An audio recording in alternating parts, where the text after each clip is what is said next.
Morning, everyone. So I thought we would talk about the shadow cabinet. At the time I was putting the stream together, um, there wasn't a shadow cabinet. As of even this morning, all that had been announced was four members of it, which I do want to go through. I want to go through some of the names in it. The full lineup has now been announced, just literally as we were sort of getting ready for this. But it occurs to me, sorry, by the way, it will look slight and sound slightly different today because I've been kicked out of my office by the plumber. So I'm down on the laptop with the pugs. So if you hear any snuffling, it's two pugs sleeping beside me. Um, but yeah, I was thinking to myself, this is the fourth day since she was made. So it's basically like not quite 72 hours. It's probably about 68 hours since she became Tory leader, or a bit over 70 hours nearly. And she hadn't got a shadow cabinet sorted out. Now, you could understand not having all the shadow ministerial positions sorted out. That's going to be a struggle. That could take days because there are more government positions to shadow than she has MPs, and she can't give a job to every MP because some of them have ruled themselves out, like James Cleverly and Jeremy Hunt. She may not have given Jeremy Hunt a job anyway. Although she would have liked to give James Cleverly a job, but he ruled himself out. And she can't give people like Swella Braverman or Mark Francois a job because they're off their heads and they won't accept collective responsibility. And so she can't actually shadow everyone anyway. But you'd think she could at least get the shadow cabinet up. But I'm going to go through a few because some of the appointments are probably okay, and some of them are really not at all okay.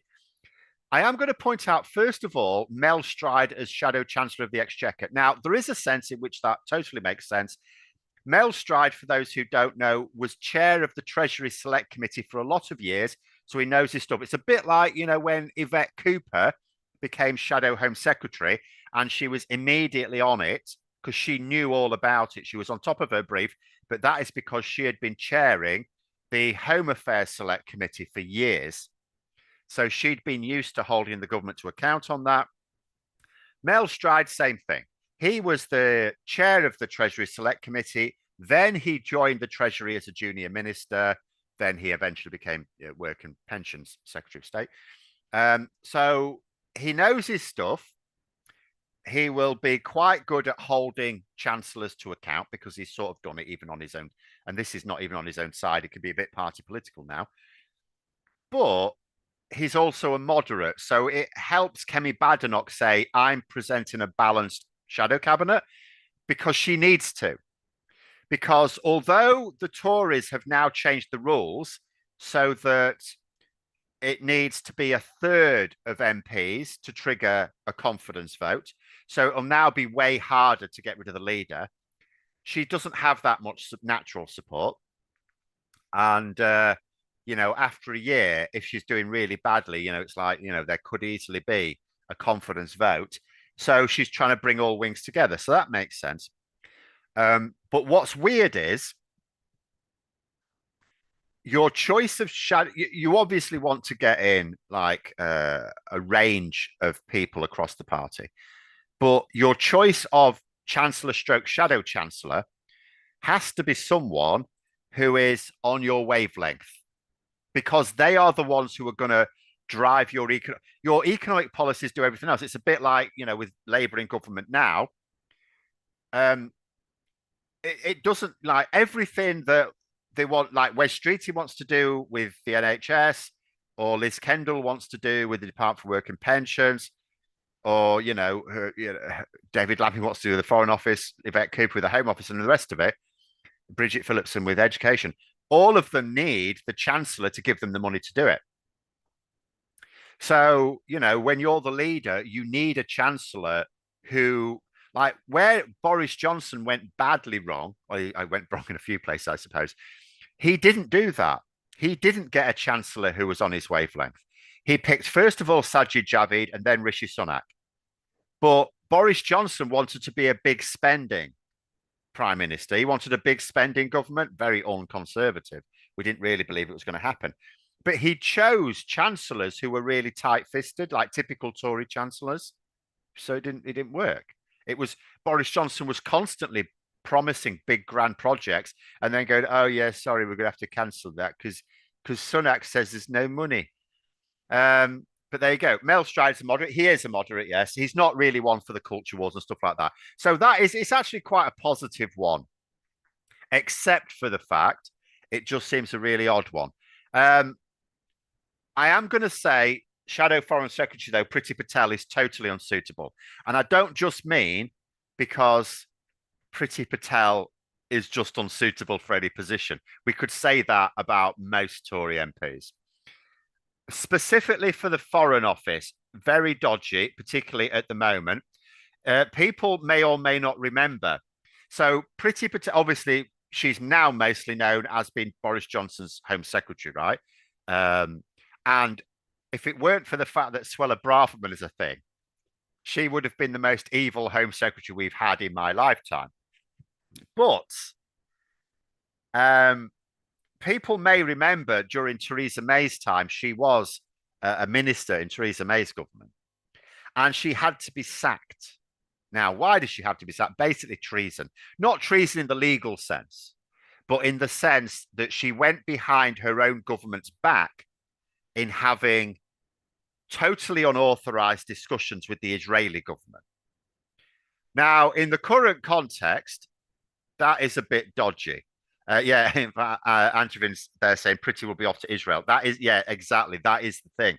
So I now have concerns that she could actually cause a lot of trouble, even though she's in opposition. So Priti Patel as Shadow Foreign Secretary. And I don't know why, like, it's interesting to know why Badenoch would put her there. Is it because someone like Badenoch's probably quite insular? She probably doesn't care about foreign affairs, a bit like Rishi Sunak. The reason Rishi Sunak got David Cameron in is because he didn't really care about foreign affairs, but he understood they were important. So he wanted someone in who would be a solid foreign secretary. Whereas with Badenoch, I'm trying to think this through because it's like, is it because she doesn't care, or is she actually just insane? Because Priti Patel is totally unsuitable for that. It would be better if she just came back as the Shadow Home Secretary. Speaking of Shadow Home Secretary, that's Chris Philp. That's good because he's an idiot. He is actually, when I say an idiot, I mean one of those people who, if he's trying to have a debate, if you know your stuff, you will stitch him up every time. He's not good at debates. So Yvette Cooper will make mincemeat of him. So that's good. How was she made a dame? Boris Johnson's resignation dishonours list. He made her a dame, basically. A sketch there saying, I woke up, saw the name Priti Patel in a headline, ground and awarded myself 5 extra minutes of sleep to deal with it. Yes, I of all this list, the one that I just think is Priti Patel. Like, not even that she's in the shadow cabinet, that she's in that. I'd almost say put her in any other role and I wouldn't have minded. That one, I'm thinking she could actually cause trouble. Then you've got, there's a few names in here that I don't really know much about, to be honest, but that's also a good thing. It shows that Kemi Badenoch is, in a sense, I mean, we know she's not trying to move away from the past because she's backed Boris Johnson over Partygate, which is an insane thing to do. But nonetheless, a lot of the shadow cabinet won't be well known, but in all honesty, that's probably a good thing because the ones who are well known are not liked in public, including Kemi Badenoch there. Why do I sound like I'm on the phone and stuck back in the late 60s? So yes, the plumber has kicked me out of my office. So instead of my normal rig, I'm in a room with a gaming headset and microphone and a pug beside me. In fact, I got 2 pugs, but I'm not going to lift the other one up because they're sleeping. I'll leave them alone. So basically, yeah. Yes, Phil's just said there about Waitley, DWP, exactly. So Helen Wait. Now, this is actually a shame, I'm going to say, because I think people, those of us on the left, have got good reason for wanting Liz Kendall to face some proper scrutiny. because I think a lot of us, it doesn't matter whether we understand the reasons or not, we are not particularly happy about the way that particularly disabled people or people with long-term illnesses, it's not obvious to me how the government's going to help them, if indeed they are. All we can say at the moment is it's better than under the Tories because the Tories were promising savage cuts. But it would be nice if Liz Kendall faced a bit of scrutiny. She's not going to face it from Helen Whately because, I mean, for a start, Helen Whately doesn't care about disabled people or people on long-term illness anyway. But even if she did, or just wanted to use it to beat Kendall over the head with, she's not going to because she's crap. she's People may remember from 2020. So when Piers Morgan was still actually doing some good, when he tends to alternate between doing some good for humanity and then being really rotten, right? He's in his rotten phase at the moment. But he has in the past done some good. And he was, every time a minister went on, he completely turned them over to the point where I think senior ministers stopped going on. And they used to keep sending Helen Whately on as a junior minister, as she was absolutely terrible, absolutely awful. So that's a bad one. You've also got in there Laura Trott for education. So Bridget Phillipson. So I have worries about Bridget Phillipson, not administratively. I actually think she's had a really good start as education secretary. I still think there were a couple of things that I think she's missing a trick on. But nonetheless, I'm not down on her as education secretary. But I don't think she's the best politician. I don't think she's the best at playing politics. So the fact that she's going to have Laura Trott against her means she's going to have an easy ride. Really that simple. Who else have we got? So I'll just go down the list of some of the ones I missed out. Alex Burgart, Secretary of State for Northern Ireland. Really don't know. He might be all right. We will see. Secretary of State for Defence, James Cartledge. Again, is a newish name. Don't know. Secretary of State for Justice, Robert Jenrick. Yeah, he's not happy about that.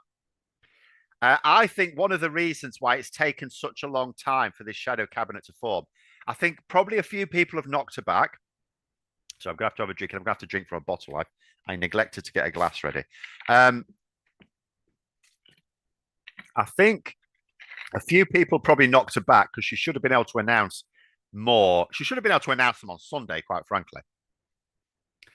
But Robert Jenrick was apparently, I'm not at all surprised, wanting something a bit more senior.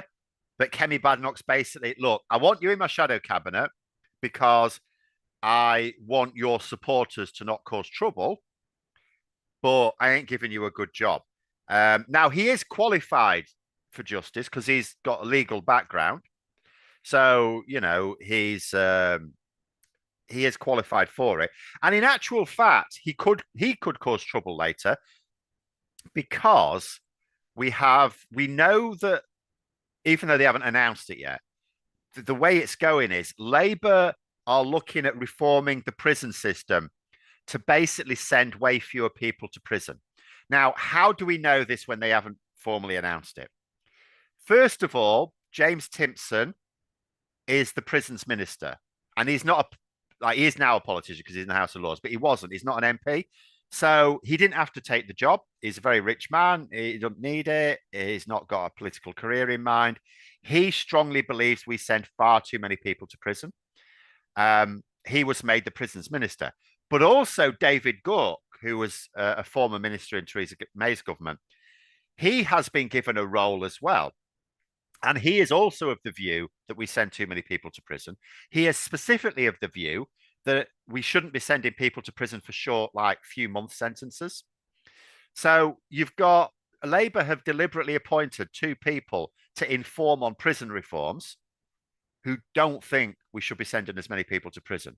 So there's likely to be some reforms coming at some point in this parliament that could be tricky. They're certainly going to have to get their comms in order before then. And Robert Jenrick could make a name for himself opposing that, of course. So he might be upset that it's quite a junior position. It's probably one of the most low profile jobs in cabinet stroke shadow cabinet. But it may well become higher profile later on. So actually, for Robert Jenrick, Kemi Badenoch might have done him a favour. Because if you imagine in a couple of years' time where maybe Badenoch's struggling, Jenrick may be able to start making a name for himself again. Then you've got Ed Argar, their social care secretary. Don't know him. They may be fine. Up against Angela Rayner on housing and communities will be Kevin Hollinrake. We know him. He's not a big name, but he is known. He's I don't think Rayner should struggle too much with him. Just trying to catch up with a few comments in case anyone's thrown anything in. Considering no one would trust C. Gullis to even put a slice of bread in the taste, we can hopefully see him on Universal Credit in the near future. Well, it depends how much money he put aside from his trot as an MP, doesn't it? Who else have we got here? Oh, Victoria Atkins for DEFRA. Oh, dear. Oh, dear. Yeah, she's not good either. That's a weird one. I think it's because Victoria Atkins is a Badenoch supporter, you know. I think she's pally with Badenoch. Because she's, do you remember? I don't know whether you can remember, not long ago, she was the one who got the telling off, wasn't she, from the speaker? Because who was it now? This is when Labour in government. And I can't remember who was at the dispatch box, but Victoria Atkins seemed to think it was acceptable to stand up, walk across the dispatch box and start talking over them. I've forgotten who it was. And this, it wasn't actually Lindsay Hoyle. When I say the speaker, it was a deputy speaker at the time. It was before the deputy speakers were properly elected. And I can't remember who it was. It was a Conservative deputy speaker. I think it might have been Chope. And someone had to dig him in because he was gone to sleep. Someone had to dig him in the ribs to say, look what's going on here. And he blew up. He went, what the hell are you doing? What are you doing there? So she's, and she's a bit, she looks a bit dizzy as well. Atkins is the Joker. She's so Steve Reed's fine. He's the Secretary of State for DEFRA. I can't see Victoria Atkins being a strong voice for farmers, put it that way. Any farmers that are not happy with the government, which is actually quite a lot of them at the moment. Andrew Griffith for business and trade. Do you know what? He's sound enough. You know, so he's not a complete idiot. But he'll also, it's not a high profile job either. Claire Coutinho for Secretary of State for Energy and Net Zero. She is, of course, as Badenoch is, a climate denialist. So you're going to have a lot of, oh, this is all too expensive. Net zero, it's a load of rubbish. Why are you even bothering? From her. So we can guess what's going to happen there. Yeah, Helen Whately, working pensions. Gareth Bacon, transport. Don't know much about him. Stuart Andrew for culture. I seem to recall he's not one of the idiots, but also culture is very low profile, so you're not really going to see much of him. Alan Mack for, I don't know who he is, but it doesn't matter because that's for science, innovation and technology, another extremely low profile one, which is a shame that science is so low profile, but it is. Andrew Bowie for Scotland. Yeah, okay. Any job for Isabella Oakeshott, execution of child poisoner? Yeah. Yeah. So her latest one was, I mean, God, could you imagine if she was in Parliament? Jesus Christ. With hubby, Richard Tice. Oh, no, well, they're not married, are they? They're just going out with each other. So she was describing, was it disabled people as parasites? Or was it just people on benefits in general? And it's like, it's like, that's what Hitler said. Do you realize who you are? You're basically just using Hitler's script. It's a bit like, how when you're a kid at school of a certain age, and when you would just like somehow have a conversation. Maybe this is more for the lads, I don't know. But you would somehow have a conversation where all you basically did was quote Monty Python. Those sort of conversations as a kid. Isabella Oakeshott does that with Hitler lines. Anyway, she's not in Parliament, thankfully. Just seeing who else we've got. I think the rest are fairly either I don't really know much about them, or like Mims Davis for Shadow Minister for Women. Don't know who she is, but I'm going to guess, given Badenoch's attitude towards equality, is probably someone who's very anti-woman. Shadow Secretary for, I've done that one. Wales, Mims Davis. So, okay, it's quite normal for the Women's Minister to also have another role. So she's going to be Welsh Minister as well. Rebecca Harris for Chief, I don't care about Chief Whips. Jesse Norman for Shadow Leader of the House of Commons. It's a non-job, doesn't really matter. Oh God, I had a terrible thing there. It says co-chairman of the party, Nigel Huddleston and Lord Johnson. I thought, oh no, they haven't made Boris Johnson Lord of the Christ. No, they haven't. It's someone else. I think that's a donor. So I think the reason for that, and it's fairly standard. So she's picked someone. She's picked a political party chair, deputy chair, and someone like having a donor as one of them as well means that their job will be to try and drum up donations because they're a bit brassic at the moment. Richard Fuller as Chief Shadow Secretary of State to the Secretary of the Treasury, so that's opposite Darren Jones. Don't know anything about them really. Julia Lopez, I know a little bit, but I don't. But she's not in the senior role, so it doesn't really matter. So there we go. It's a clean break-ish. I think where she's brought in the known people, she's not got the good ones. Robert Jenrick, I mean, we'll just have to see if there's any fireworks in a couple of years' time. Laura Trott, Helen Whately are utterly useless. Chris Philp is actually, do you know what? I think he's as bad. Priti Patel as Shadow Foreign Secretary, absolutely disastrous. And that's a terrible pick. Awful. The rest of them, yeah. But there we go. Apart from the zombies in the shadow cabinet, what have the Tories ever done for us? Well, yes. I mean, this is the thing as well. Like, I'm looking at this and I'm thinking to myself, Mel Stride aside, who's probably one of them. Some of the others might be sensible as well because I don't know them. Mel Stride aside, some of these picks are not going to be very effective at all. So people who are going to have an easy ride now, Yvette Cooper is going to have an easy ride. Bridget Phillipson is, Steve Reed is, Ed Miliband is. They're not,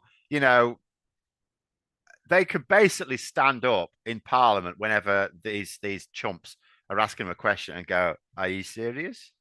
Would you like to just rethink in your own mind what you've just said there and ask if that's a serious question and sit back down again?" Giving the shadow cabinet a big thumbs down. Well, it depends on your point of view. So, as a Labour supporter, I quite like the appointment of Chris Philp and Victoria Atkins and Laura Trott and Helen Whately because they're hopeless. I'm not at all a fan of Priti Patel because although she's not great either, I just think she'll be too toxic in that role. I'd have rather her in any other role. So there we go. BUF FU Mike, sorry, trying to come up with some benefits the Tories gave us. Change the law to allow access to medical cannabis in 2018. It's about all I can think of. There will be the odd other thing they've done as well. They have, for example, I know it was the Lib Dems that drove it, but still it was their government that, legalized, that basically improved marriage. So basically we can just have marriage now. People just marry people that they want.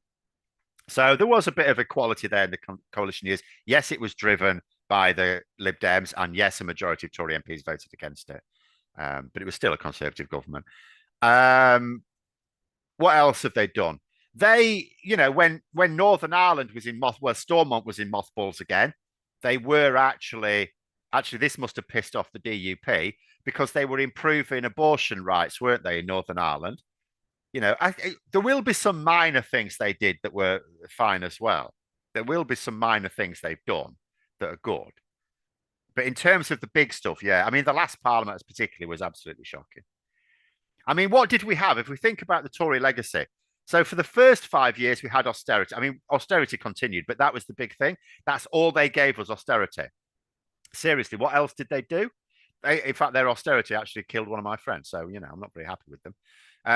but they brought us austerity. Then in the next phase, what did they bring us? They brought us the hostile environment and the Windrush scandal.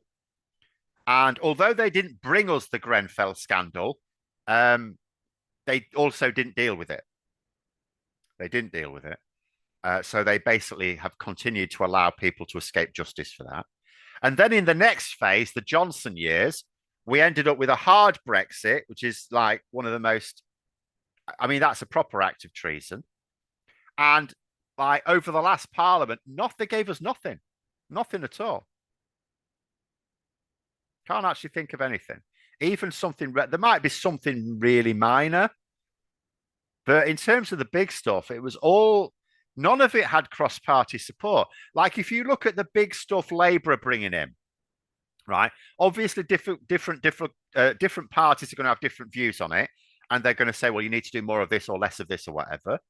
But all of the big, I'm going to go out on a limb here and suggest that all of the big legislation that Labour, all the big reforms to do with like housing, energy, NHS, education, prisons, as they introduce these things, I think they're going to get cross-party support. It may not be the same party each time.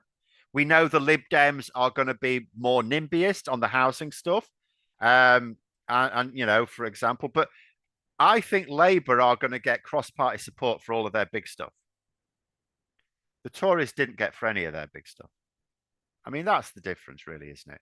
The Tories are not like any other party, apart from Reform UK. But Reform UK they're basically a Tory parasite anyway, aren't they? Will any Tories face any consequences of the bad things they did to us? I honestly don't know.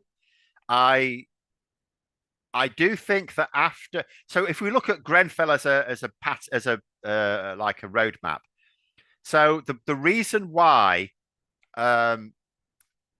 criminal proceedings could not take place for Grenfell is because we had this massive public inquiry, and we needed a public inquiry, but it was argued we should have done the criminal stuff first.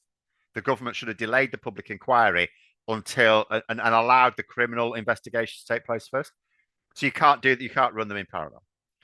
So now that the Grenfell public inquiry is done, we should start to see some criminal investigations. Now, that doesn't hit Tory MPs. But my point is, if you think about COVID, so we've got this huge COVID public inquiry going on. When that is concluded, maybe we will start to see criminal investigations there, and maybe it will trap some Tory MPs.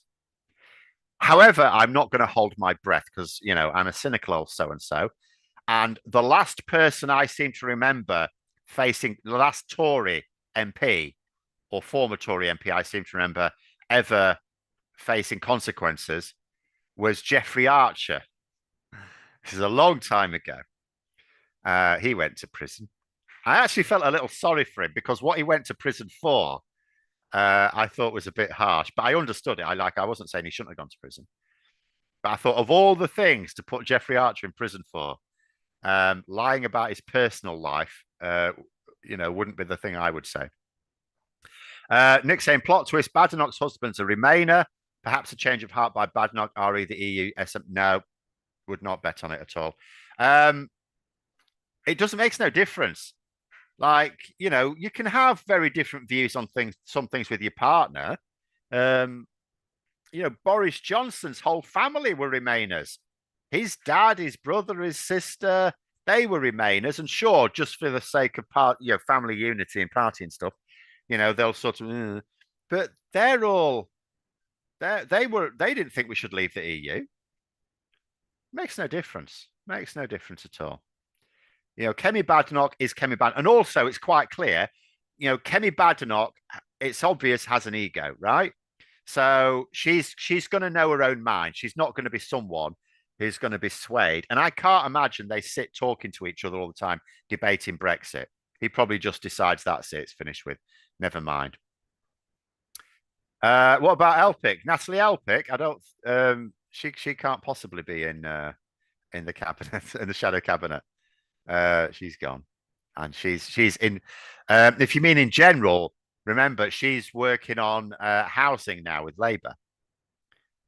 I haven't actually seen the announcement of it, but that was the deal. So she will be helping, which is actually something she's good at. She does actually, um, for all of her views on like immigration and Brexit and so on, she actually very genuinely has been campaigning for better housing to end homelessness. So, she's actually going to do some good, maybe. But Spaffer's a Russian puppet. Well, yeah, I mean, there could at some point maybe even be proper investigations into Russian links with politicians in this country. That could be another one. But like I say, these things are possible. They are possible. Um, but I'm not holding my breath. I'm too cynical. I've seen too many people get away. And I know a lot of things that people do in government that are really wrong. And if they did it in a business setting, they would definitely go to prison. And they don't. There is a lot of things that just are not illegal for a minister to do. But there is still such a thing as misconduct in public office. And I would suggest that what happened during the pandemic in 2020, I would suggest misconduct. I mean, I'm not a lawyer, okay, but I would suggest there's certainly scope for an investigation because if ever anyone can be convicted of misconduct in public office, surely some of the stuff that was going on in 2020 should be at least worth an investigation.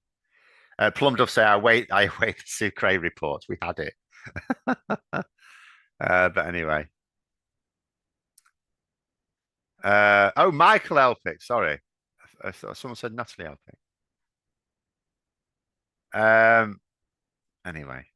Hey, we've run out of time. I'm going to have to try and get on with some work now. I'm not allowed in my office just yet. Will they try to remove the Lord of Siberia from the House of Lords, or will they just abolish the Lords? Well, they're going to abolish the Lords anyway, not this Parliament. But they are moving on with that.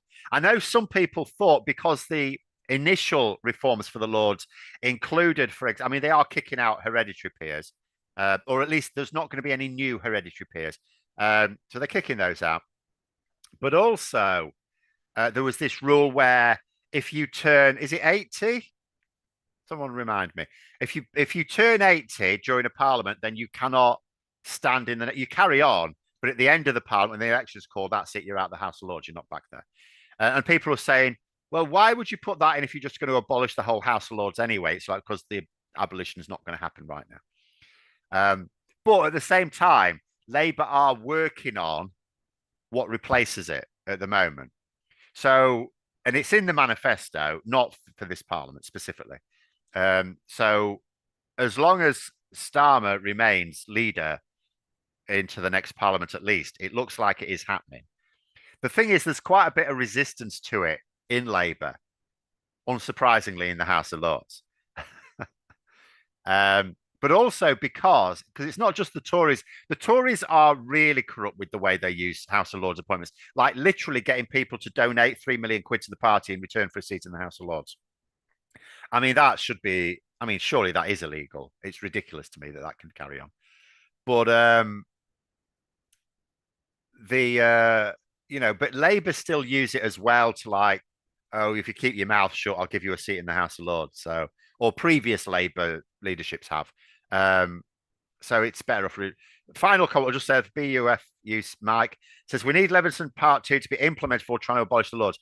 So I'm going to disagree with that because Leveson was too long ago now. I want a new one. I want a Leveson, as in I want a second one, because if we just implement recommendations from 10 years ago, over 10 years ago, they're out of date. Because, like, let's say they'd have been implemented at the time, now would still be a good time to review them. Like, you shouldn't just implement reforms and then leave them. You should actually review things. I would say every 10 years you should review things like this. So I would actually want a whole new one. Because the way the news operates has moved on. A lot of it has now moved online. Social media is a much bigger thing now. I think we should, we should have a completely new one. But I do agree that we need media reform, and we should move on it this Parliament. Like Labour should get themselves try and get themselves into a position later on this parliament where they're really popular again, and then hammer media reform, because they've given themselves the room to do so. There's nothing explicit in the manifesto, but they have given themselves the room to do so. But anyway, we'll have to leave it there. Thanks very much for coming on, everyone. Have a great rest of day. And until next time, I'll see you later.